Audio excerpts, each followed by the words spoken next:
Praise the Lord. Praise the Lord. Hallelujah. Hallelujah. Hallelujah. Hallelujah. Hallelujah. Hallelujah. మనందరితో మాట్లాడబోతున్నటువంటి యేసు గట్టిగా చప్పలు కొట్టి స్వాగతం పలుకుదామా. అందరూ కూడా కూర్చుందాం. క్రీస్తునాథుని యందు ప్రియ సహోదరి సహోదరులారా, ఈరోజు సువిశేష పట్టణాన్ని కనుక మనం ధ్యానం చేసినట్లయితే ఒక వ్యక్తి జనసమూహములో నుండి పరిగెత్తుకుని వచ్చి యేసు ప్రభుని ఈ విధంగా అడుగుతూ ఉన్నాడు. Dear brothers and sisters, if we examine the gospel of today and we see that one person is running from the crowd and coming and asking Jesus something. మా తండ్రి దగ్గర నాకు కొంత ఆస్తి రావాలి, మా సహోదరుడు దాన్ని నాకు పంచి ఇవ్వటం లేదు, దయచేసి మీరు చెప్పండి, ఆయన దగ్గరికి వెళ్ళి నాకు రావలసిన ఆ పిత్రార్జితాన్ని, ఆ వాటాను నాకు పంచి ఇవ్వమని చెప్పండి అని ఒక యువకుడు యేసుప్రభు దగ్గరికి వెళ్ళి అడుగుతూ ఉన్నాడు. One young person is going to Jesus and asking him, I have got some ancestral property which my father has left, but my brother is not ready to share that with me. So please, why don't you just ask my brother to share that property which is of my ancestors, to share that property with me. ఎంతో మంది నన్ను దీవించండి ప్రభువా, నన్ను తాకండి ప్రభువా, నాలో ఉన్నటువంటి రోగాలను తొలగించండి ప్రభువా అని ఆయన వెనకాల పడుతూ ఉంటే, ఈయన మాత్రం నా ఆస్తి నాకు ఇవ్వమని చెప్పండి అని ఆయన వెనకాల పడుతూ ఉన్నాడు. There are so many people who are coming to Jesus Christ asking him to be touched, to be prayed over and to get a healing from Jesus. But then this young man is coming to Jesus asking him to be a judge over his brother so that he can share his property with him. మిగతా ప్రజలందరూ మీ శక్తి ఉంటే చాలు, మీ దీవెన ఉంటే చాలు, మాకు ఏమీ అవసరం లేదు, మీ కృప మాకు చాలు అని పరిగెత్తుకుని వస్తుంటే, ఈ వ్యక్తి మాత్రం నాకు ఆస్తి ఉంటే చాలు, ఏమీ లేకపోయినా పర్వాలేదు అని చెప్పి యేసు ప్రభు వెనకాల పడుతూ ఉన్నాడు. Many of the people are coming to Jesus asking for his blessing, his word, and to be just near him. But then this young man is coming to Jesus asking him that I need property and I need nothing else. ఈ వ్యక్తి అనుకుంటున్నాడు, ఈ లోకంలో శాశ్వతంగా జీవించాలి అంటే ఆస్తి ఉంటే సరిపోతుంది అనుకుంటున్నాడు. This man is thinking that if I have to live well, prosperously in this world, this property which is there, if I receive that, that is enough for me. ఈ వ్యక్తి అనుకుంటున్నాడు, ఈ లోకంలో సంతోషంతో సమాధానంతో జీవించాలంటే ఒక మంచి ఇల్లు ఉంటే సరిపోతుంది అనుకుంటున్నాడు. This young man is thinking that if I have to live happily and peacefully in this life, I need a house, and if that house will be enough for my satisfaction. ఈ వ్యక్తి అనుకుంటున్నాడు, ఒక మనిషి జీవించాలంటే ఆహారం చాలా అవసరం, ఆ జీవితానికి సరిపడినటువంటి ఆహారం ఉంటే చాలు, శాశ్వతంగా జీవిస్తానని అనుకుంటున్నాడు. This young man is thinking that I need food, therefore if I can have food that I can enjoy throughout my life, that is enough for a prosperity of my life. ఈ యువకుని చూసి యేసు ప్రభు బాధపడుతున్నాడు. As looking at this young man, Jesus Christ is troubled in his heart. ఈ లోకము సిరి సంపదల ఆధీనంలో లేదు అని చెప్తూ ఉన్నాడు. Jesus Christ is saying that this world is not in the not being encapsulated by the property of this world. నీకు ఎంత ఆస్తి ఐశ్వర్యం ఉన్నా జీవితానికి గ్యారెంటీ లేదని చెప్తూ ఉన్నాడు. How much ever property or money that you have, there is no guarantee for your life. కోట్లు పెట్టి ఒక మంచి బంగ్లా కొనుక్కున్నంత మాత్రాన ఇంటిలో ఉన్న వారికి సమాధానం దొరుకుతుందని guarantee లేదంటున్నాడు. If you can buy a big building for yourself, big bungalow for yourselves, but then you cannot be able to guarantee peace for the people who are living in that house. నీవు మంచి car కొనుక్కున్నంత మాత్రాన కారులో ప్రయాణం చేస్తున్న నీవు శాశ్వతంగా గమ్యస్థానానికి చేరుకోలేవు, నీకు గ్యారెంటీ లేదే అంటున్నాడు. Even if you are able to buy a great car, a nice car, a costly car, but then if you are traveling in that, will you be able to peacefully reach the place where you have to go? There is no guarantee for that. ఈ యువకుడికి పూర్తిగా అర్థం కావడం కోసం ఒక ఉపమానాన్ని యేసు ప్రభు చెప్తూ ఉన్నారు. For this young man to understand what Jesus wants to convey, Jesus Christ is telling him a parable. లూకాసు వార్త 12వ అధ్యాయం 16వ వచనంలో మనం చూస్తూ ఉన్నాం. In the Gospel of Saint Luke chapter 12 verse 16 we are seeing this. యేసు ఇంకను వారితో, ఒక ధనవంతునికి సమృద్ధిగా పంటలు పండినవి. అతడు ఇట్లా అనుకొనెను, నేనేమి చేయవలేను? పంటలు భద్రపరుచుకొనుటకు నాకు చాలినంత స్థలము లేదు. ఒక పని చేసేదను, కొట్లు పడగొట్టించి వానిని ఇంకనూ పెద్దవిగా కట్టెదెను. అందు నా ధాన్యమును సరుకులను అన్నిటినీ భద్రపరిచెదను. నాతో ఇట్లని చెప్పుకొందును, నా ప్రాణమా నీకు అనేక సంవత్సరములకు సరిపడు గొప్ప సంపదలున్నవి, సుఖముగా ఉండుము, తిని త్రాగి ఆనందింపుము. కానీ దేవుడు అతనితో, ఓరి అవివేకి, ఈ రాత్రికే నీ ప్రాణములు తీసివేయబడును, అప్పుడు నీవు కూడబెట్టినవి ఎవనికి చెందును అనెను. Praise the lord. Praise the lord. Hallelujah. Hallelujah. Hallelujah. Hallelujah. ఈ అవివేకికి పూర్తిగా అర్థం చేయటం కోసం యేసు ప్రభు ఈ ఉపమానాన్ని చెప్తూ ఉన్నాడు. Just for this fool to understand fully, completely, Jesus Christ is telling this parable. నీ జీవితం ఈ లోకపు సిరి సంపదల ఆధీనంలో లేదు అని చెప్తూ ఉన్నాడు. Your life is not being controlled by the property that you have in this world. ఈ వ్యక్తి అనుకున్నాడు అతని పండినటువంటి ధాన్యాన్ని అంతా కూడా గూడాంలో పెట్టి జీవితానికి సరిపడగా ఆనందించవచ్చు, సంతోషంగా జీవించవచ్చు అని అనుకున్నాడు. This man was thinking that all the grain that he has gathered during the harvest, he can build big storehouses and keep it in that, and he will have grain for all his life, and then he was thinking that he can live happily ever. ఆస్తులతో ఐశ్వర్యాలతో జీవితానికి గ్యారెంటీని కొనుక్కోవాలని అనుకుంటున్నాడు. This man was thinking that with his property, with his money, he will be able to buy guarantee for his own life. అన్నిటికీ guarantee ఉంది, Everything has got guarantee. కనీసం కొంతైనా guarantee ఉంది. At least a little guarantee is given to everything. మనం వాడుకునే వస్తువులకు కొంతైనా guarantee ఉంది. Whatever the items that we are using, there is a little guarantee for that. ఏ వస్తువు కొనాలన్నా గ్యారెంటీ ఎంత అని చూస్తాం. Whatever item we want to buy in the shop, we ask how much is the guarantee for this. ఎంత ఎక్కువ guarantee ఉంటే ఆ వస్తువుని కొనడానికి ప్రయత్నం చేస్తాం. Whichever item has got more guarantee, we would like to buy those items. ఒక రోజు నేను ఒక మొబైల్ కొనడానికి వెళ్ళాను. One day I went to buy a mobile phone. ఆ మొబైల్ని చూసిన తర్వాత వెంటనే అడిగాను గ్యారెంటీ ఎంత అని. After seeing the mobile phone, I asked how much is the guarantee for this. 6 నెలల నుంచి 1 సంవత్సరం వరకు గ్యారెంటీ అని చెప్పాడు. He said that there is a guarantee of between 6 months and 1 year. సంవత్సరం అంతా నా పాకెట్ మనీ గ్యాదర్ చేసుకుంటే ఈ మొబైల్ కొనడానికి రావటం లేదు. The whole year, the money that I can gather together, that will be enough to buy this mobile phone. కానీ నీవు ఒక 6 నెలల నుంచి సంవత్సరానికి గ్యారెంటీ ఇస్తానని చెప్తున్నావు. You are only telling that you will give me a guarantee of between 6 months and 1 year. ఈ 6 నెలల తర్వాత ఈ 1 సంవత్సరం తర్వాత ఆ ఫోన్ పని చేయదా అని అడిగాను. After the 6 months or 1 month, will it not keep working after that? ఈ 6 నెలల తర్వాత ఈ 6 నెలలు ఈ 1 సంవత్సరమైనా దీనికి గ్యారెంటీ అని అడిగాను. Is this the phone is going to only work for 6 months and 1 year, or is that the only guarantee for this? Shop keeper కింద నుంచి పైకి 4 సార్లు చూశాడు. The shopkeeper looked at me up and down 3-4 times. ఈ విధంగా ఒక మాట చెప్పాడు. He is telling like this. Sir, నేను మీరు కొనే మొబైల్కి కనీసం 6 నెలలైనా గ్యారెంటీ ఇస్తాను, అది వాడుతున్న మీకు గ్యారెంటీ ఉందా అని అడిగాడు. The mobile phone that I am selling, I can give you a guarantee of 6 months. But then the mobile phone is going to be used by you. Is there any guarantee for you? ఎక్కువ మాట్లాడకుండా డబ్బులు ఇచ్చి mobile తీసుకుని వచ్చేసాను. Without talking further, I gave the money and took the phone and came back. కానీ అది నన్ను చాలా సార్లు, చాలా రోజులు, చాలా కాలం పాటు ఆలోచింపచేసింది. That particular statement of that person made me think and ponder over it for a long time. ఈ ప్రపంచంలో అందరూ కూడా గ్యారెంటీగా ఉండాలని కోరుకుంటున్నారు. Everybody in this world wants to live with a guarantee. అందరికీ శాశ్వతమైన జీవితం కోసమే కోరుకుంటున్నారు. Everybody looks that we need a life which is everlasting. రేపు మరణించబోయే వ్యక్తి దగ్గరికి వెళ్ళి నీవు తొందరగా చనిపోతావంటే ఒప్పుకోడు.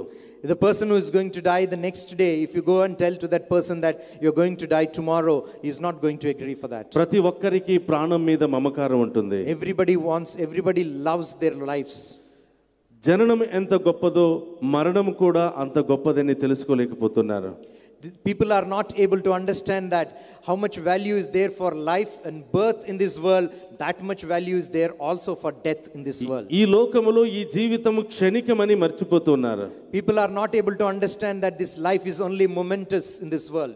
తాత్కాలికమని మర్చిపోతున్నారు. It is just momentary, it is only fleeting. అది నీటి బుడగ లాంటిదని మర్చిపోతున్నారు. It's just like a bubble of water. ఉదయాన్ని ఉదయించి అలా మాయి వాడిపోయే గడ్డి పువ్వు లాంటిదని మర్చిపోతున్నారు. The flower that blooms in the morning and in the evening it gets dried up. Our life is just like that. ప్రతి ఒక్కరూ గ్యారెంటీ కోసమే కోరుకుంటున్నారు. Everybody wants to have guarantees in their lives. A guarantee-less man is asking for a guarantee. Guarantee లేని ఒక వ్యక్తి guarantee కోసం ఇతరుల కార్యాల కోసం ఎతుకుతున్నాడు. ఈ గ్యారెంటీ ఎక్కడి నుంచి మనకు వస్తుంది? From where will we get this guarantee? ఎన్ని డబ్బులు పెడితే మనకు దొరుకుతుంది? How much money should we pay to get this guarantee? ఎంత డబ్బు కొట్టినా, ఎంత డబ్బు ఖర్చు పెట్టినా గ్యారెంటీని పొందుకోలేం.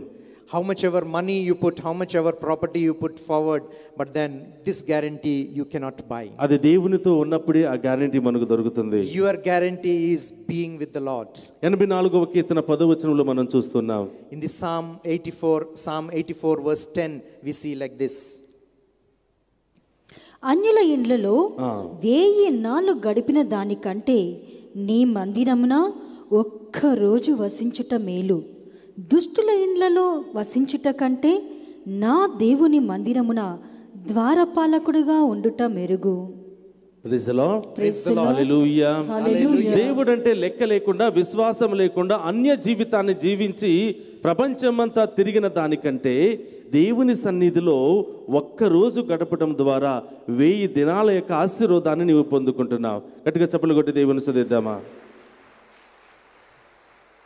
A person who is spending his life in this world by seeking around the worldly things, more than that, how much ever years that he lives, but if he can spend one day in the presence of the Lord, that's more valuable than 1000 days elsewhere. దేవునితో ఉంటున్న ప్రతి క్షణం మన జీవితానికి guarantee పెరుగుతుంది.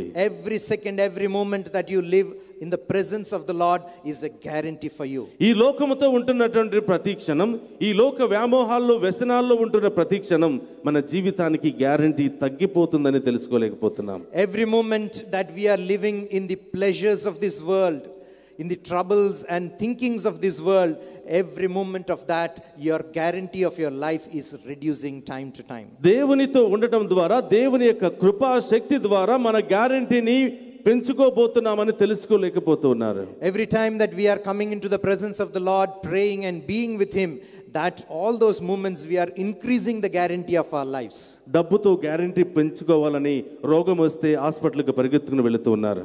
The money cannot buy us guarantee, because whenever you get a sickness, you are running to the hospital. నీవు ఇంకొక గంటలో చనిపోతావని తెలిసి కూడా ఎంత డబ్బులైనా పర్వాలేదు, మీరు ఏదైనా మంచి చికిత్స చేయండి అని బ్రతుములాడుతూ ఉన్నాం. Even there is only 1 hour left for your life, still people are ready to spend lot of money that his life can be extended a little more in this world. వైద్యుల కాళ్ళు పట్టుకుని మనం బ్రతకడం కోసం, జీవితాన్ని పొడిగించుకోవడం కోసం ఎన్నో కాలయాపాలు చేస్తూ ఉన్నాం. We are catching the feet of the doctors and the physicians and we are asking them to prolong our life in this world. కానీ దేవుడు ఈరోజు చెప్తున్నాడు, నా దగ్గరికి వస్తే బిడ్డ ఒక్క డబ్బు కూడా నీవు చెల్లించిన అవసరం లేదు. Today God is telling you, Today God is telling you that if you come to me, you need not even pay a single pie to me. నా దగ్గరకు వచ్చి తండ్రి అని నా మీద ఆధారపడితే ఎవరి కాళ్ళు కూడా నిన్ను పట్టుకోనివ్వను అంటున్నాడు. If you come to me and just address me as Father and come and pray to me, I will not allow you to hold anybody else's feet. నేను అందరి ముందు నిలబెడతాను అని చెప్తున్నాడు. I will make you stand in front of all the people. మరణపు అంచెల వరకు నీవు పోయినా తిరిగి తీసుకుని వస్తానంటున్నాడు. Even if you have gone to the end of the death, and from there I can bring you back to life. నా మీద నీవు ఆధారపడితే నీవు ఏమీ కూడా కోల్పోవు అని చెప్తున్నాడు. If you depend on me, you will not be losing anything in this life. ఈ లోకములో నీవు సంపాదించిన ఏ ఆస్తి ఐశ్వర్యం నీ జీవితాన్ని పొడిగించలేదు అని చెప్తూ ఉంది. God, it is told that whatever properties, whatever things that you have earned in this life will not be able to prolong your life in this world. నీవు ఎంత సంపాదించినా నీ జీవితానికి గ్యారెంటీ లేదని చెప్తుంది. Whatever that you earn in this world, whatever property, money that you have will not be able to give a guarantee for your నీవు life. ఎప్పుడు చనిపోతావో నీకే తెలియదు అని చెప్తున్నారు. When you are going to die, you yourself will not know. ఒక మీ అందరికీ తెలిసినటువంటి ఒక వ్యక్తిని ఈరోజు మీ ముందు పరిచయం చేయబోతున్నాను. All of you know such a person I am going to introduce in front of you today. ఎన్నో సంవత్సరాలుగా హాలీవుడ్లో ఒక ఉన్నతమైనటువంటి స్థాయిని చేరుకున్నటువంటి వ్యక్తి. For many years, that person has been working in Hollywood, and then he has reached the peak of his career. ఎన్నో కోట్లు సంపాదించి ఈ లోకములో సుమారుగా 150 సంవత్సరాలు నేను తప్పకుండా బ్రతుకుతాను అని నిర్ణయం తీసుకున్నటువంటి ఒక వ్యక్తి. Has earned crores of rupees, and then he has made a decision that he will live in this world for 150 years. నాకు దేవునితో పని లేదు, నేను సంపాదించుకున్న ఆస్తి ఐశ్వర్యంతో నేను 150 సంవత్సరాలు తప్పకుండా బ్రతుకుతాను, బ్రతికి తీరుతాను అని మరణాన్నే ఛాలెంజ్ చేసినటువంటి ఒక వ్యక్తి. This person has said that I have got nothing to do with God, but with the money and prosperity that I have earned for myself, I will be able to live in this world for 150 years, and that person has challenged death itself. దేవుడిచ్చినటువంటి ఆకారంతో సంతోషపడక తనకిష్టమైనటువంటి ఆకారాన్ని మార్చుకోవడానికి ఎన్నోసార్లు మరి plastic surgery చేపించుకున్నటువంటి ఒక వ్యక్తి. The face and the form that God has given to that person, he was not satisfied with that. Therefore, by doing a lot of many times, he has done plastic surgery and changed his form itself. దేవుడిచ్చినటువంటి ఆ జెండర్తో సంతోషపడక మగవాడిగా ఒకసారి, ఆడవాడిగా ఒకసారి తన యొక్క జీవితాన్ని మార్చుకున్నటువంటి ఒక వ్యక్తి. The person was not satisfied with the gender which God has given to him. Therefore, he changed his gender once to be a man and other time to be a woman. ఆయన యొక్క జీవిత చరిత్ర చెప్తుంది, ఆయన సుమారుగా 12 మంది specialist doctors ని ఆయన ఇంటిలో ఎల్లప్పుడూ ఉంచుకుంటూ ఉండేవాడంట. This person, history says that he used to keep 12 people, 12 doctors, all specialists in his house permanently to take care of him. ఏ క్షణాన ఏం జరిగినా ఈ 12 మంది డాక్టర్లు అతనికి చికిత్స చేసి అతన్ని కాపాడుతూ ఉన్నారు. Whatever at any moment in his life, whatever happens, these 12 specialists, these 12 doctors attend to him immediately, and one would be saving him. ఆయన తల దగ్గర నుంచి అరికాళ్ళ వరకు ఏ సమస్య వచ్చినా, ఏ రోగం వచ్చినా, ఏ మచ్చ వచ్చినా వెంటనే చికిత్స చేసి ఆయన యొక్క జీవితాన్ని కాపాడుతున్నటువంటి వ్యక్తులు ఈ 12 మంది. Whatever happens from his head to his foot, any place, any portion of his body, these doctors would immediately attend to him and make him well so that his life is prolonged. సుమారుగా 15 మంది ప్రతిరోజు ఆయన ఉదయం లేచిన దగ్గర నుంచి నిద్రపోయేంత వరకు ఆయన ఎలాంటి ఎక్సర్సైజ్ చేయాలి, ఏం తాగాలి, ఏం తినాలి అని అన్ని పరిశోధనలు చేస్తూ ఆయన పాలన చూసుకుంటున్నటువంటి వ్యక్తులు ఇంకొక 15 మందిని ఆయన అపాయింట్ చేసుకున్నాడు. He had appointed another 15 people in his house so that from the time he gets up till the time he goes to bed, what he should eat, what exercise he should do, what he should drink, what are the things that he should go through in that particular day. These specialists would research and find out and tell him. He has used latest technology to regulate his oxygen level. తన జీవితంలో శరీరంలో ఉండే oxygen level అన్ని regulate చేయడానికి నూతనమైన టెక్నాలజీని వాడుకుంటున్నాడు. ఆయన శరీరంలో ఏ ఒక్క భాగం పని చేయకపోయినా ఆ భాగాన్ని రీప్లేస్ చేయడానికి, ఆర్గన్ డొనేషన్ చేయడానికి ఎంతో మందిని ఆయన తన ఇంటిలో పెట్టుకుని ఉన్నాడు. If any part of his body, internal part of his body is not working, there are people who are ready to do their donation of their organs so that the organ which is not working can be replaced immediately. Those people are also living in his house. ప్రతిరోజు ఆయన తింటున్నటువంటి ఆహారాన్ని, తాగుతున్నటువంటి ప్రతి రసాయనాలను ల్యాబొరేటరీలో test చేసిన తర్వాతనే ఆయనకి ఇచ్చేవాళ్ళు. Every food and every drink that he used to consume each day would be tested in a laboratory before being consumed by him. ఆయన యొక్క ఉద్దేశం 150 సంవత్సరాలు జీవించాలి, చరిత్రను తిరగరాయాలి అని అనుకున్నాడు. His decision, or he wanted to live for 150 years and he wanted to rewrite history. ప్రపంచంలో ఒక ఉన్నతమైనటువంటి ఈ ఫిల్మ్ స్టార్లు ఈ యొక్క సింగర్స్ లో, డాన్సర్స్ లో ఒక ఉన్నతమైనటువంటి స్థాయిని చేరుకున్నాడు. This person was a star, and then in the world he became such a famous person that he reached the highest level that any star could reach. ఆయన యొక్క పేరు ప్రఖ్యాతులు ప్రపంచమంతటా కూడా వ్యాపిస్తూ ఉన్నాయి. His name had become famous all through the world. ఎన్నో వేల మంది ఆయన దేవుడిగా ఆరాధించిన వాళ్ళు ఉన్నారు. Many thousands of people started adoring him like a god. ఎన్నో వేల మంది ఆయన రోల్ మోడల్ గా చేసుకుని ఆయన వలె డాన్స్ చేస్తూ ఆయన వలె పాడుతున్న వాళ్ళు చాలా మంది ఉన్నారు. Many people, many thousands of people took him as a role model and started dancing like him and singing like him. ఈ లోకంలో మనం ఏది సాధించకపోయినా పర్వాలేదు, మనం తిని తాగి సంతోషంగా ఆనందంగా ఉంటే చాలు అని అనుకుంటున్నాడు. Whatever we do in this life, we need not achieve anything, but then if we can eat and drink and be merry, that is enough. That is what they thought. ఈ లోకంలో ఆస్తులు ఐశ్వర్యాల ద్వారా మన జీవితాన్ని పొడిగించుకోవచ్చని నిరూపించడానికి ప్రయత్నం చేస్తూ ఉన్నాడు. He was thinking that he should prove to the world that by property and by money he would be able to prolong his life in this world. అణువణువున పరిశోధనలతో అణువణువున డాక్టర్లతో ఎక్కడికి వెళ్ళినా కూడా స్పెషలిస్ట్ తోనే ఆయన వెళుతూ ఉండేవాడు. Every moment of his life, every moment, wherever he went, whatever he did, these specialists and these doctors would to follow him, and then everything that he did was by the checkup and by the advice of these people. మరణాన్ని challenge చేసి 150 సంవత్సరాలు బ్రతికి ఉన్నటువంటి గొప్ప వ్యక్తిగా మిగిలిపోవాలని ప్రయత్నం చేశాడు. This man said that by challenging death, I want to remain as a person who lived for 150 years in this world. కానీ దురదృష్టవశాత్తు But unfortunately, జూన్ మాసం 25వ తారీఖున 2009లో హఠాత్తుగా హార్ట్ అటాక్ లో మరణించాడు. on June 25th, 2009, by a massive heart attack, this person died. 150 సంవత్సరాలు జీవించాలనుకున్నటువంటి వ్యక్తి 50 సంవత్సరాలు కూడా చేరుకోలేకపోయాడు. This person who challenged and who thought that he would live for 150 years, he couldn't even reach the age of 50 years. ఈ లోకంలో ఆయనకున్నటువంటి ఆస్తి ఐశ్వర్యం ద్వారా వందల సంవత్సరాలు బ్రతకాలనుకున్నాడు. With the property that he has earned for himself, he thought that he would live for hundreds of years in this world. టెక్నాలజీని తన ఆధీనంలో ఉంచుకున్నంత మాత్రాన ఆయన జీవితం పొడిగిపోతుంది అనుకున్నాడు. He thought that with the help of technology he will be able to prolong his life in this world.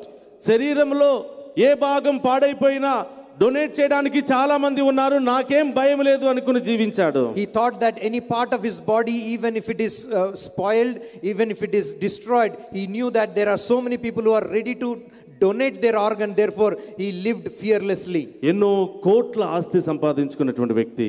He earned crores of rupees of property. ఎన్ని వేల కోట్లు లక్షల కోట్లు ఉన్నాయో ఆయనకే తెలియనటువంటి ఒక వ్యక్తి. He did not himself know how many thousands of crores or lakhs of crores of rupees that he had earned for himself. ఈ లోక సంపదలతో జీవితాన్ని కొనసాగించాలనుకున్నటువంటి వ్యక్తి. He thought that with the property that he earns in this world, he will be able to prolong his life. ఒక రోజు నిద్రపోయాడు. One day he slept. మళ్ళీ తిరిగి లేవలేదు. He did not get up in the next day. అర్ధరాత్రి 12 గంటల సమయంలో heart attack వచ్చి చనిపోయాడు. 12 o'clock midnight, he had a heart attack and he died. The collective work of 12 doctors could not help him.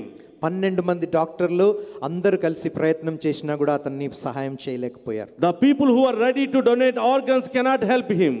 తనకి శరీర అవయవములు దానం చేసేందుకు సిద్ధంగా ఉన్న వ్యక్తులు కూడా అతనికి సహాయం చేయలేకపోయారు. The people who are regulating his oxygen level could not help him. తనని ఆక్సిజన్ తన శరీరంలో ఎంత ఉండాలి అని చూసుకునే ఎక్స్పర్ట్స్ కూడా తనని సహాయం His చేయలేకపోయారు. name and fame could not help him.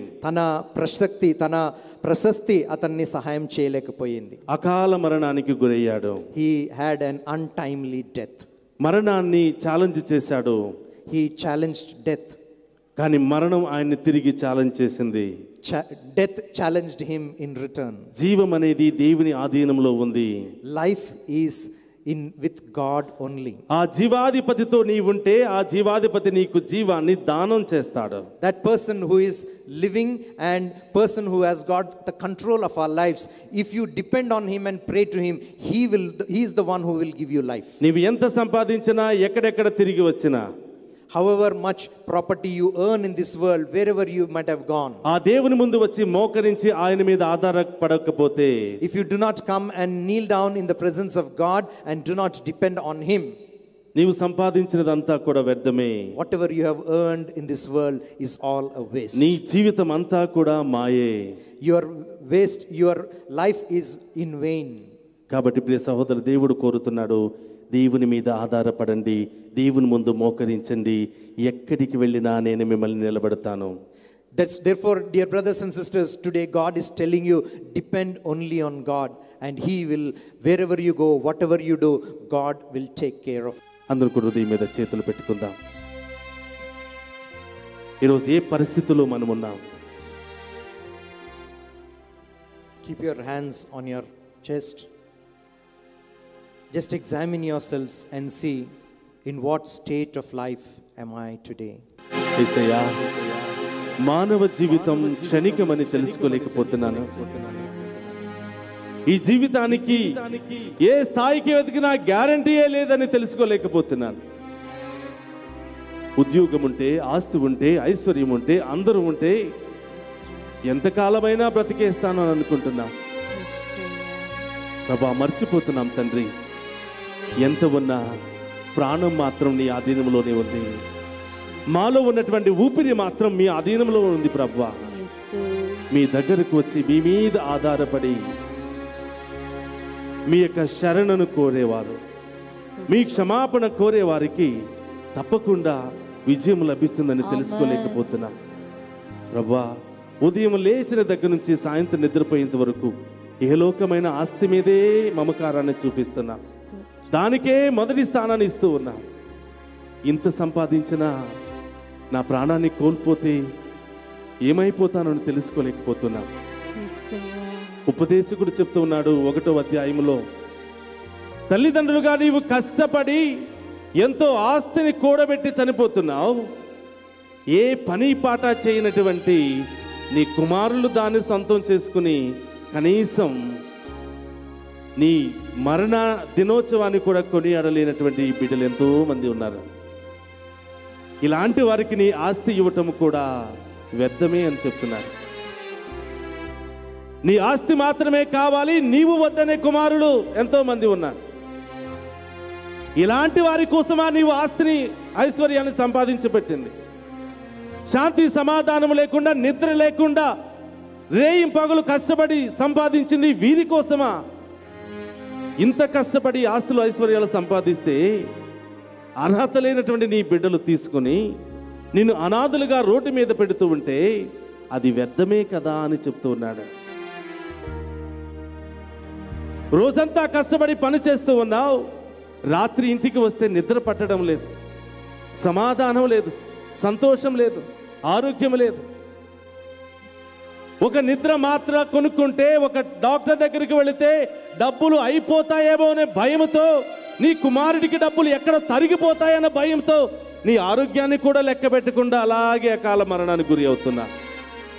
అది చూస్తున్న నీ బిడ్డలు ఆసుపత్రికి తీసుకుని వెళ్ళలేక, మందులు ఇవ్వలేక ఎప్పుడు చనిపోతారా అని ఎదురు చూస్తున్నారు.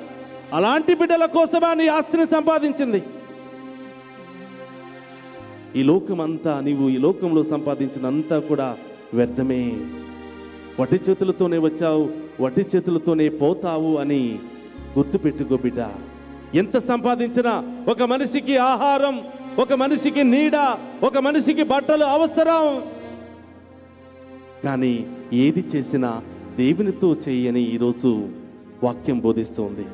నీవు ఎంత సంపాదించినా దేవుని నామములో సంపాదించు, దేవుని శక్తితో సంపాదించు.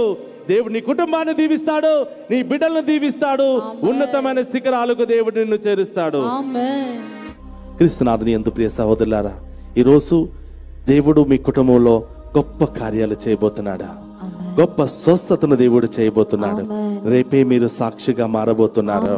దేవుని ద్వారా, దేవుని ఆరాధించడం ద్వారా, మీ ఇంటిలో నుండి దేవుని మహిమపరచడం ద్వారా దేవుడు నిన్ను తాకి స్వస్థపరచబోతున్నాడు. నీవు అక్కడ స్క్రోలింగ్ లో ఉన్నటువంటి నెంబర్ ఫోన్ చేసి ఎలాంటి దీవెన నుండి, ఎలాంటి సమస్య నుండి నీవు విడుదల పొందుకున్నావో దేవుని సాక్షిగా నీవు మారు.